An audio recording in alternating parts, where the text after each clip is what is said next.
of the Board of Education, Mark Mendiola, I'm right here. and there's Mrs. G. So good morning, Mrs. G. Good morning. I'm here on Route 16 at the bus stop right in front of Guam Tile Center. I was very concerned this morning. I came very early and there was a homeless on this bus stop drinking beer. I was going to get down, but I was not. I was scared.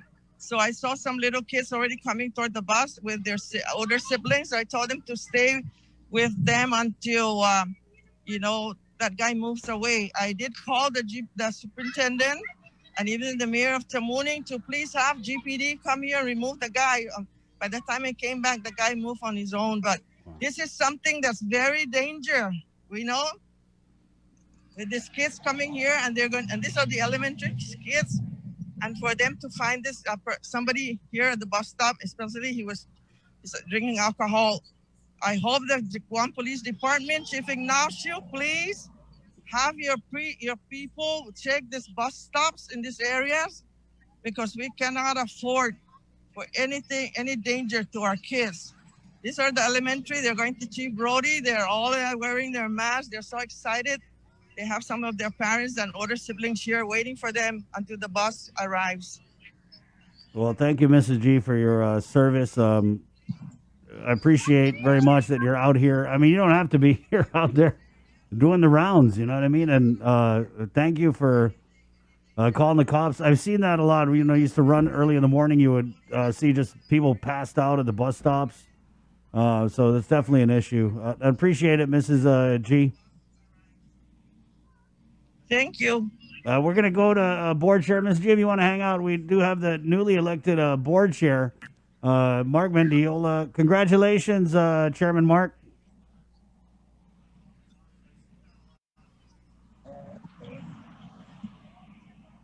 Hey, Hafide. Good morning, Chris. Good morning, KUM Familia. Yeah, I'm here with Principal Dr. Perez over at Agada. And we're just going around this morning. We just got a little bit of time. We asked the superintendent, let him know that we're going to come in. The board members to come out and just basically show support to our dedicated this morning I came early because I want to see, right? Hello? So there was Hold on a second. We're going to, Mrs. G, we're going to, sorry, stand by, Mark. It's okay. We're going to mute Mrs. G. Can we mute Mrs. G? Hello? Stand by, Chairman. No. This kid's already hitting from Okay, this no way. problem. Okay, there we are. Now we have Chairman Mark Mendiola. There's a whole other thing going on with Mrs. G at the bus stop, but Chairman Mark is at Agada, home of the Pirates. Arr! Oh, Agada, right on. And you're there So, with Chris, hey, I just want to show you something really quick. I think it's really cool and awesome. This is some of our staff members here that are preparing, but as the kids get off the bus, they're going to be greeted by this thing, and maybe the principal can kind of demonstrate what's going on here. But the system here, as soon as they come in, it's a heat sensor, and then it also automatically takes the temperature, exposes the temperature of the students. So it doesn't. The time to take temperatures is going to scans as they come through. So the technology is pretty cool, just to provide safety for our students. Also, the way everything is set up here is, they have markers on the ground. Students have to stay 6 feet apart. So all the parents went through a safety briefing a couple days ago. And so the principal and her team, they're ready and excited to accept the first group of students that will be coming in today. My son is not in this group, he's in tomorrow's group, but I'm very confident that all the work that our employees in the department have gone through, doing all the planning to just be ready to receive all these students. It's just that, I feel comfortable as a parent to send my kids back face to face. So I just want to thank everybody in the department, from the superintendent all the way down, for making sure that, they answer all the questions about opening of the school. So I just want to let them know that Agada is ready. I visited Orange Mountain Park Elementary earlier today too, and they're ready. A lot of our schools are excited to receive some of these students back. So I'm pretty sure for the next couple of days, as people come through, as the students come back, there are going to be a little bit kinks here and there. We're going to try to mitigate that as much as possible. Right. But for the most part, I think, our Department of Education is ready with the PPEs, the standard procedures. there's a lot of people that are committed to making sure that our kids are safe. Chairman, if you could, we had heard yesterday from Jess Garcia, DPW, that, and just anecdotally from other teachers, that the face-to-face turnout. I mean, we all just had this like the traditional back-to-school morning in our mind, and then we found out, oh, there were, 3 students from Sanchez who rode the bus total, and they had set aside 5 buses. So, the turnout, I guess, for face-to-face instruction, is it what you thought it would be? We kind of anticipated. Are you excited to go back to school, right? All of you are excited to go back to school. Ms. G talking to her students. Yeah, we're going to get to Mrs. G. Go ahead. We did a survey, parent survey, and a lot of the parents are still not comfortable with, some of their students coming back face to face. So, of course, it's understandable, but I think as the vaccine rolls out and more testing is done, I think people are going to be comfortable. We're briefed by the superintendent that we're going to roll out a plan for vaccination of DOE employees. So I think that should be coming out fairly shortly. Right. We had heard last week that they were going to try and do that by the end of the week before the start of school, but unfortunately that didn't happen, right?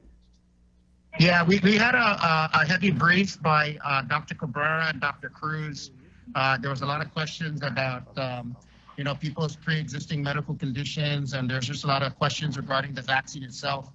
And so they were very comfortable in explaining to the folks about the, how the vaccine is to be rolled out and what the potential side effects may be to alleviate some of the fears and some of the concerns our people have regarding the vaccine.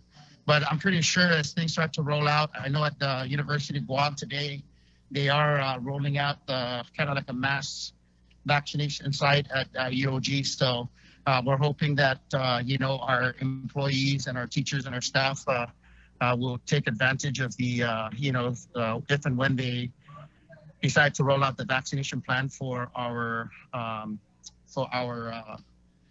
employees. All right. So things there. What's the turnout there at Agata, Chair? I know right now we don't anticipate the students to be here for another, I think 5 to 10 minutes. Right. First buses should be rolling in. I drove by a couple of bus stops, and actually there was not that many. I saw like 2 or 3 students in different bus stops. So, the numbers I know are not going to be as large, but one of the things that we can do is look at the plan as we have small numbers of students returning, and then when the large numbers return, then we'll be able to close the gap in any areas that may need assistance. But at this point, it's just to see how our protocols work that are in place, and to ensure the safety of our kids that are returning back to the schools.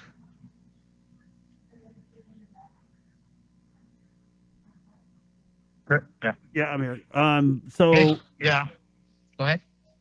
What about this bus stop issue? I'm pretty sure Mrs. G came on yesterday. Yeah. So is that actually? Go ahead.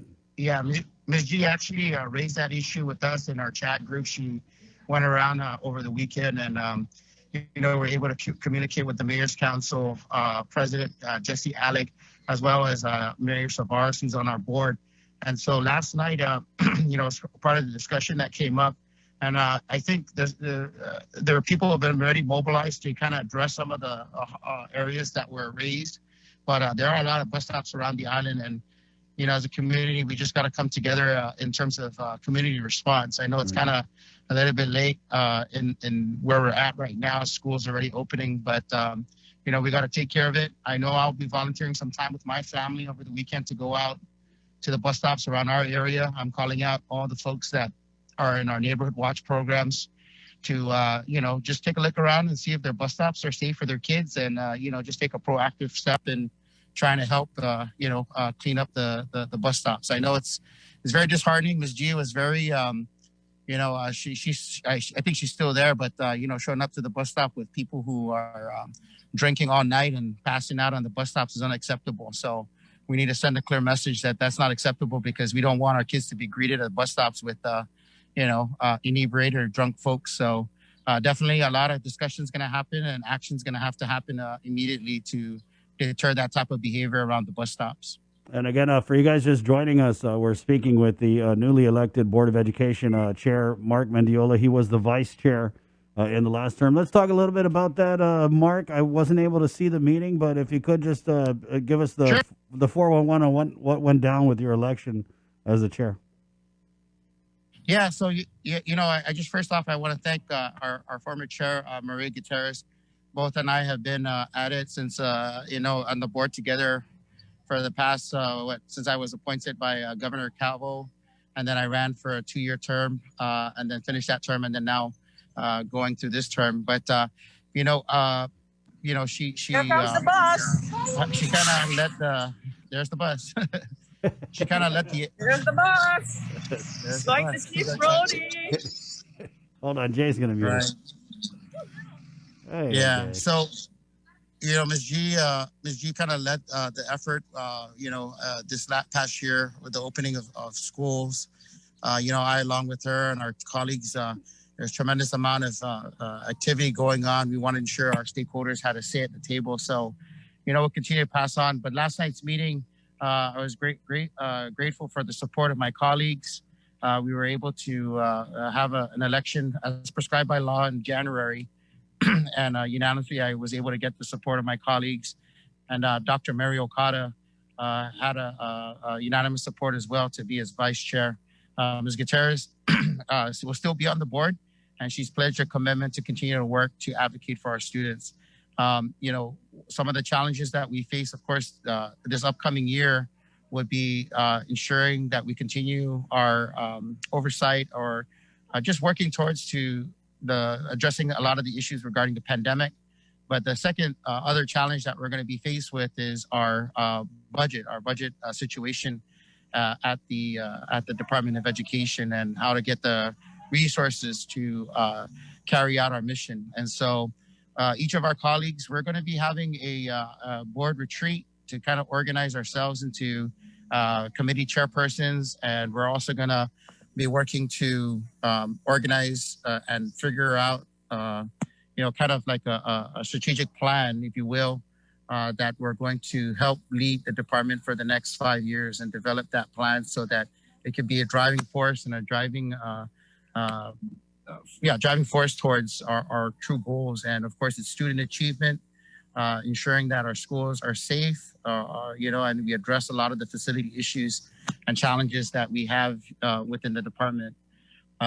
So we're looking forward to working with our, my colleagues, but also with the legislature and also the governor's office. They've been supportive, but we want to ensure that we do get the resources and the funding to meet out our mission, for the department. All right, that's good to hear. Can we get Mrs. G on with you, Chair? I mean, you guys are like my favorite 1-2 punch, from the last term. Mrs. G, go ahead.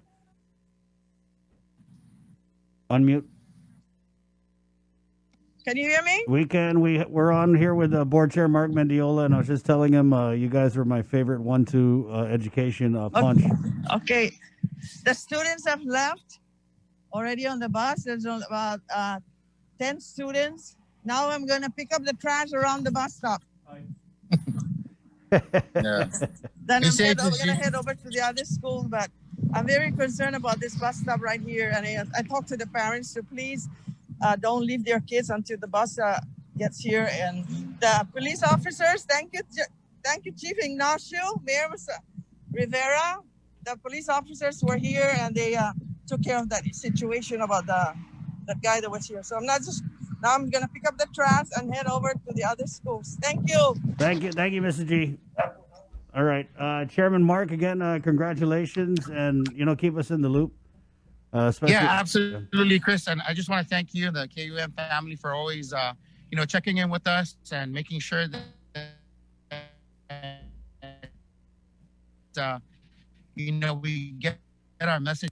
And we just want our communities comfortable with us returning back to face-to-face, and whatever mode of learning that the students are taking out there. Please, parents, I'm asking you to support our employees and our staff at the department. They're doing their best despite this pandemic, and we're here to help you. You just got to relate to them the information or ask them the questions and seek the assistance that you need. We still have some students out there that we hope come back to schools. I know the number has gone down. The superintendent reported last night that they continue to go out there into the community and fight in search of these kids and these families, so that we ensure that these kids have an opportunity to go back to school. At the end of the day, all our kids, whether they're in private schools, charter schools, DOE, we got to make sure that they get a great education. That's the only way we can move our island forward into the future. So thank you for the time, Chris. Douglas, Moxie. Moss. Thank you, Mark.